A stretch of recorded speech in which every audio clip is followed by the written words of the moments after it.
HPSC की परीक्षा में 35% नंबर नहीं ले पा रहे, और जब स्टूडेंट वहां चले जाते हैं तो उन स्टूडेंट्स को वो चेयरमैन कहते हैं। अध्यक्ष केवल 10 सेकंड, माननीय वो बहुत जरूरी इशू है। माननीय सदस्य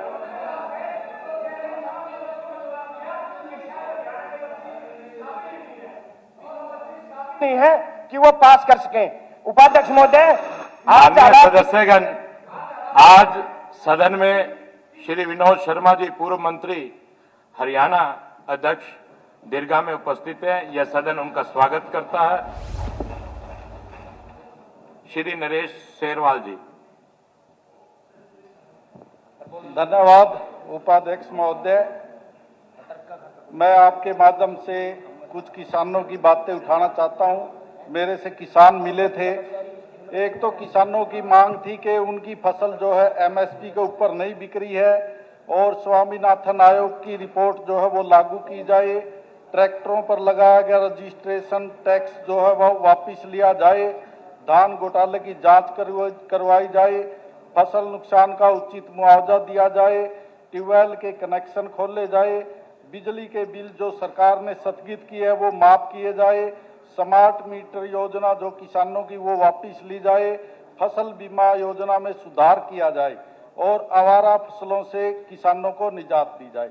और एक जो जल भराव का मामला था, मेरे उकलाना हल्के के भी लगभग 40 गांव जो है जल भराव से प्रभावित थे।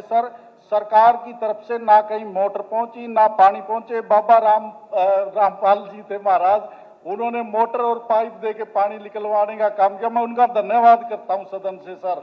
और जो है सर, हमारे जो है एक तहसीलों के अंदर जो ऑनलाइन रजिस्ट्री की है सर, जो एक बार ऑनलाइन कर देते उसमें अगर किसी को रजिस्ट्री कम या ज्यादा करवानी है तो वो करवाते नहीं, उसकी दोबारा फीस लगती है। वो पहले रजिस्ट्रेशन है वो रिजेक्ट हो जाता है। और सर, तहसीलों के अंदर भ्रष्टाचार हरियाणा के अंदर चरम पे है सर। उसके ऊपर जो है सरकार ठोस कदम उठाने का काम करे। पीने के पानी की समस्या सर हमारे हल्के में, मेरे कुलाना में बहुत ज्यादा है। एक बिठमड़ा और सूर्यवाला गांव का प्रोजेक्ट था पानी आने का बाखड़ा से, वो आज तक 4-5 सालों से पेंडिंग पड़ा सर, वो नहीं आया। और जो है कई गांव में, अगरोहा में, मीरपुर में, बाडाखेड़ा में, साहू में पानी, पीने के पानी की बड़ी किल्लत है सर। एक सर लाडो लक्ष्मी योजना जिसकी हमारे एक साथी विधायक अभी तारीफ कर रहे थे। पहली बात तो ये, आपने चुनाव में वादा किया था आपकी पार्टी ने, वो 1 साल बाद लेके आए और उसमें भी 3 महीने की जो है शर्त रख दी कि वे 3 महीने के बाद जो है किस्तें जारी की जाएगी। और एक उसमें इनकम की जो आपने जो है कंडीशन लगाई उसको हटा के प्रत्येक महिला को लाडो लक्ष्मी योजना का लाभ सरकार देने का काम करे। परिवहन व्यवस्था सर, हमारे उकलाना के अंदर एक भी बस अंदर नहीं जाती। सूर्यवाला चौक से सभी बसें जो है वो चली जाती सर। अभी तक तो कम से कम 5 मिनट तो दो। और सर, कोई भी बस अंदर नहीं जाती, उनके ऊपर कार्रवाई की जाए सर।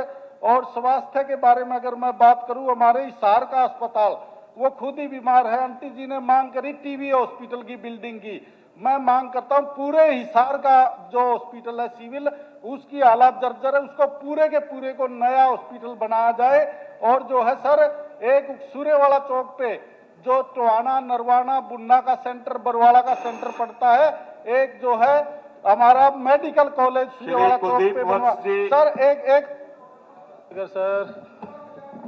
स्पीकर सर, सबसे पहले तो जो किसानियत की बात सरकार कर रही है, मैं आपके माध्यम से माननीय मुख्यमंत्री से मांग करता हूं कि जो बादली हलके के मेरे 103 गांव, 103 गांव में 70 गांव ऐसे हैं जिनकी फसल बिल्कुल तबाह।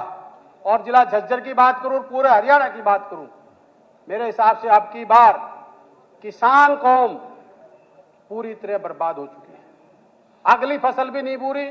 और जो आपने बात करी, मुआवजे की बात करी, ये मुआवजे की बात एक ऊंट के मुंह में जीरा डालने वाली बात है। किसान को कम से कम 50,000 का मुआवजा देना चाहिए था, पर मुख्यमंत्री जी ने 7,000 का मुआवजा दे कि वो भी सिर्फ 10%। मैं मांग करता हूं कि पूरे हरियाणा के किसानों को उचित मुआवजा दिया जाए।